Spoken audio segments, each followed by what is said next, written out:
सबसे पहले आप सभी को हैप्पी दिवाली मेरी तरफ से। वो मेरे हेटर्स के लिए और मेरे चाहने वालों के लिए, मेरे सपोर्टर्स के लिए, सभी को हैप्पी दिवाली। और आज की वीडियो में हम बात करने वाले हैं चैप्टर 20 से लेके 25 तक। या मैं कहूँ, मैंने इस बुक के 250 पेजेस रीड आउट कर लिए हैं और अब सिर्फ इसके 70 पेजेस रह गए हैं, जो कि मैं कल रैप अप कर दूंगा। और आज के जो चैप्टर्स होने वाले हैं, देखो लास्ट वीडियो हमने बात करी थी चॉइस की वीडियो से काफ़ी चीज़ें कनेक्ट करती हैं इस चैप्टर की, है ना। क्योंकि इस चैप्टर में हम जानेंगे कि देखो, जैसे जॉब हर किसी के लिए नहीं बनी, जैसे बिजनेस हर किसी के लिए नहीं बना, जैसे आर्टिस्ट बनना हर किसी के लिए नहीं बना, जैसे वीडियो रिकॉर्ड करना किसी के लिए नहीं बना, तो ऐसे ही बिजनेस, जॉब्स, ये सब चीज़ें हर किसी के लिए नहीं बनी हैं। और अगर आप एक एम्प्लॉय हो और आपको बिजनेस का कॉन्फिडेंस ही नहीं है ना, तो पहले जाके कॉन्फिडेंस बनाओ, पहले माइंडसेट क्रिएट करो। जैसे कि मैंने पिछली हर वीडियो में बात करी होगी इस चीज़ की, क्योंकि कॉन्फिडेंस से ही स्टार्ट होगा और उसके अलावा कुछ नहीं होगा। वैसे तो इम्पॉसिबल तो कुछ नहीं है, अगर मैं सबकॉन्शियस माइंड से कनेक्ट करूँ इस बुक को, तो इम्पॉसिबल तो कुछ नहीं है। जो तुमने सोच लिया वो तो हो ही जाएगा। अब डिपेंड करता है तुमने उसके लिए काम कितना करा है, वो तुम्हारे हाथों में है। और आज हम इन चीज़ों के ऊपर बात करेंगे। Commandment of entry, need and scale. Start करते हैं एंट्री से। हम कोई भी चीज़ करने जा रहे हैं, लेट सपोज मैं एक कॉफ़ी शॉप खोलने जा रहा हूँ, ठीक है। और कॉफ़ी शॉप खोलने से पहले मेरे को एक उसका एसओपी चाहिए, स्टेटमेंट ऑफ पर्पस। मेरे को एक पूरी एसओपी चाहिए कि मेरे को कितना सामान कब चाहिए, कितना सामान मेरे को लाना चाहिए, कितनी मेरी यूजेज होनी चाहिए कॉफ़ी शॉप में, है ना।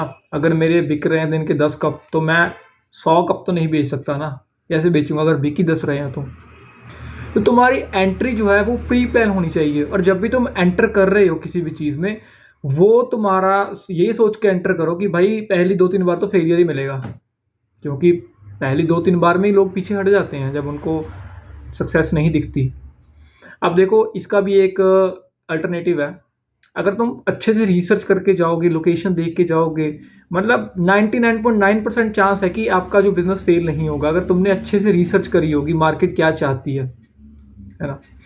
सो एंट्री, आपकी एंट्री सॉलिड होनी चाहिए। आपके पास एसओपीज होनी चाहिए, आपको पता होना चाहिए कि मैं क्या करने जा रहा हूँ, इसका स्केल क्या होगा इन द फ्यूचर।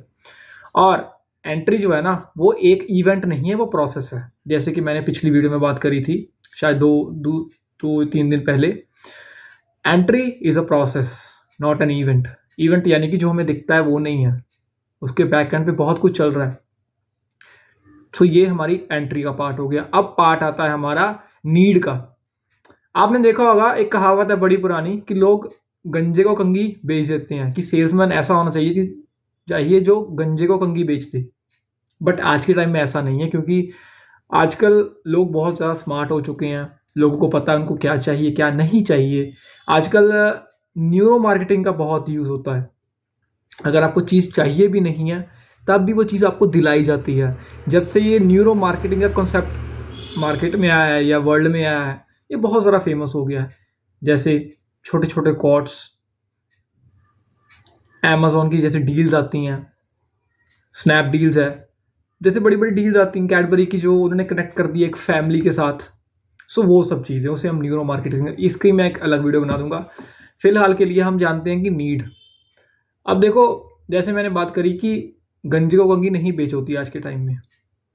सो आपको रिसर्च करनी पड़ेगी कि मेरे कस्टमर को क्या चाहिए। और एक बड़ी चीज़ मेंशन करी इन्होंने, डू व्हाट यू लव। तो भाई ये तो बिल्कुल खिलाफ है। वो कह रहे हैं, अगर तुम एक आर्टिस्ट हो, लेट्स सपोज, और तुम्हारा कंपटीशन कितना बड़ा है, क्योंकि दुनिया में कितने सारे आर्टिस्ट हो गए। सपोज करो तुम एक तबला बजाने वाले हो या तुम एक सिंगर हो, तो कितना कंपटीशन है। हर दूसरी गली में एक सिंगर है, हर चौथी गली में एक तबला बजाने वाला है। कितने बड़े बड़े जो म्यूजिशियंस हैं, आर्टिस्ट बैठे हुए हैं, कितना कंपटीशन है। बट अगर तुमने कोई ऐसी चीज़ फाइंड आउट कर ली जो किसी ने करी नहीं है, जैसे कि एक्सेप्शनल केस हो गया। अब काफ़ी सारे बड़े बड़े सिंगर्स हैं, है ना, बड़े बड़े म्यूजिशियंस हैं, वो क्या करते हैं, ओ माय गॉड, वो एक नीश फाइंड आउट कर लेते हैं कि मेरे को कौन सी ट्यून पे काम करना है, तो वो लाइफ टाइम उसी ट्यून को मास्टर करते हैं। मेरे को हिप हॉप गाना है, मेरे को जैज़ गाना है, मेरे को रोमांटिक सॉन्ग्स गाने हैं, मेरे को ऐसा गाना है। जैसे अरिजीत सिंह है, फेमस है रोमांटिक सॉन्ग्स के लिए, लाइट म्यूज़िक के लिए फेमस है। पंजाबी सिंगर अगर करण औजला की बात करूँ तो वो लाइफ़स्टाइल को लेके थोड़ा ज़्यादा उसका वो है। सो आपको भी या तो एक एक्सेप्शनल केस बनाना पड़ेगा या आपको अच्छे से रिसर्च करनी पड़ेगी कि क्या रिक्वायरमेंट है मार्केट में। हम तो वही बेचेंगे जो कस्टमर लेगा। हम उसको नहीं पुश ओवर करेंगे जो हमारा दिल करता है। क्योंकि अगर तुम्हारा दिल कुछ और कहता है, कस्टमर का दिल कैसे कुछ और कहता है, तो वो कैसे मैच करेगी चीज़ें, है ना? तुम समझ ही रहोगे, थोड़ा बहुत तुम्हें आइडिया हो गया होगा। सो वही बेचो जो खरीद होगा। अब ये सब तो हो गया, एंट्री भी हो गई, नीड भी हो गई। अब बात करते हैं स्केल की। स्केल की भी इन्होंने 3 तरह में 3 से 4 के बीच में बात करी है। एक तुम्हारा कम्युनिटी स्केल हो गया, एक तुम्हारा जो सिटी स्केल हो गया, एक तुम्हारा स्टेट का स्केल हो गया, ठीक है? एक तुम्हारा नेशनल स्केल हो गया, एक तुम्हारा ग्लोबल स्केल हो गया। सो काफ़ी सारे स्केल्स के ऊपर बात करी है। ये तो आपको पता चल ही गया होगा कि जब मैं स्केल की बात करता हूँ तो बात आती है लेवरेज की, बात आती है यूनिट इकोनॉमिक्स की, बात आती है मैथ्स की। क्योंकि scale is equal to mathematics. आपके मैथ्स क्लियर होने चाहिए, आपके लॉजिक्स क्लियर होने चाहिए।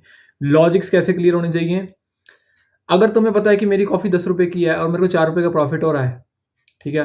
और 4 रुपये का प्रॉफिट होने के बाद अगर तुम सोच रही हो कि 4 रुपये ला के मैं घर में अपने बैंक बैलेंस में अकाउंट में डाल दूंगा और दैट्स इट, तो वो तुम्हारा हो गया। क्या हुआ? वो तुम्हारा सिर्फ हुआ कि तुमने अपनी टारगेट ऑडियंस को अचीव आउट कर लिया। अब तुमने वो पैसे सेव आउट कर लिए हैं, है ना? तुम्हारे खर्चे भी होंगे काफ़ी सारे। अब तुम कह रहे हो कि मेरे को बड़ा स्केल करना है, मेरे को छोटे प्लेयर्स में नहीं खेलना, मेरे को शहर के प्लेयर्स में नहीं खेलना, मेरे को बड़े प्लेयर्स में खेलना है। तो बड़े प्लेयर्स के लिए तुम्हें पैसा भी बड़ा चाहिए, क्योंकि तुम्हें एक बिल्डअप करना है। तभी जो ये शार्क टैंक इंडिया चलता है, यहाँ पे लोग फंडिंग उठाते हैं कि हम जल्दी स्केल कर सकें। तभी वो अपनी इक्विटी छोड़ते हैं कि हमें लेवरेज मिले, यानी कि हमें पैसे मिले और हम अपनी इक्विटी दें, प्लस उन्हें मेंटरशिप भी मिलती है ना? सो बड़ी गेम का प्लेयर बनना है ना तुम्हें, तो तुम्हें एक्सपैंड करना पड़ेगा। वो डिसाइड तुम्हें करना पड़ेगा कि मेरे को स्टेट में ब्रांड बनाना है, नेशनल ब्रांड बनाना है या ग्लोबल ब्रांड बनाना है। डिपेंड तुम्हारे ऊपर। काफ़ी बड़े बड़े फेमस ब्रांड्स हैं जो ग्लोबली हैं, जैसे Naik, Samsung, Apple, global brands हैं ये सभी। ये छोटी मार्केट को कवर ही नहीं करते, उनके प्राइस पॉइंट्स ही इतने हैं। और वो सर्व क्या करते हैं? क्वालिटी। देखो लास्ट में जाके ना हमारे प्रोडक्ट की क्वालिटी आती है, ये आप सबको पता ही है। So decide your niche. और एक मैंने इसके ऊपर पहले भी वीडियो बनाई थी, producers, creator, be creator. Create कुछ ऐसा करो जिसकी ज़रूरत है,